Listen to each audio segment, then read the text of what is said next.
छोटे से गांव में रामू नाम का एक गरीब किसान रहता था। रामू के पास खेती के लिए बहुत थोड़ी सी जमीन थी जो बंजर हो चुकी थी। गरीबी का ये हाल था कि कभी-कभी उसके घर में चूल्हा तक नहीं जलता था। लेकिन इन सब मुसीबतों के बावजूद रामू की श्रद्धा हनुमान जी पर अटल थी।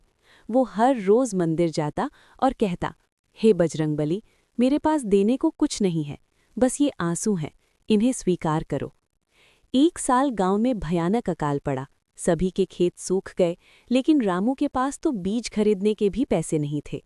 वो दुखी होकर हनुमान जी की प्रतिमा के सामने बैठ गया और रोने लगा। उस दिन वो भूखा प्यासा वहीं सो गया। रात के सन्नाटे में एक वृद्ध साधु रामू के पास आए और बोले, बेटा उठो, इस बंजर जमीन को खोदो, हनुमान जी ने तुम्हारी पुकार सुन ली है। रामू हड़बड़ाकर उठा। साधु महाराज तो वहां नहीं थे, लेकिन उनकी बातें उसके कानों में गूंज रही थीं। रामू ने रात में ही अपनी बंजर जमीन खोदना शुरू किया। कुछ देर बाद उसकी कुदाली किसी सख्त चीज से टकराई। जब उसने मिट्टी हटाई तो वहां सोने के सिक्कों से भरा एक कलश था।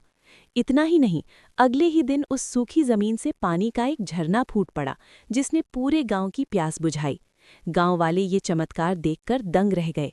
रामू समझ गया कि वो साधु कोई और नहीं बल्कि स्वयं हनुमान जी थे, जो अपने भक्त की मदद करने आए थे। रामू ने उस धन से पूरे गांव में एक बड़ा भंडारा करवाया और एक सुंदर हनुमान मंदिर बनवाया। दोस्तों, इस कहानी से हमें ये सीख मिलती है कि चाहे वक्त कितना भी बुरा क्यों ना हो, अगर आपका विश्वास सच्चा है तो ईश्वर किसी न किसी रूप में आपकी मदद करने जरूर आते हैं। अगर आपको ये कहानी अच्छी लगी हो तो वीडियो को लाइक करें और कमेंट में जय बजरंगबली जरूर लिखें। ऐसी ही और कहानियों के लिए हमारे चैनल को सब्सक्राइब करें।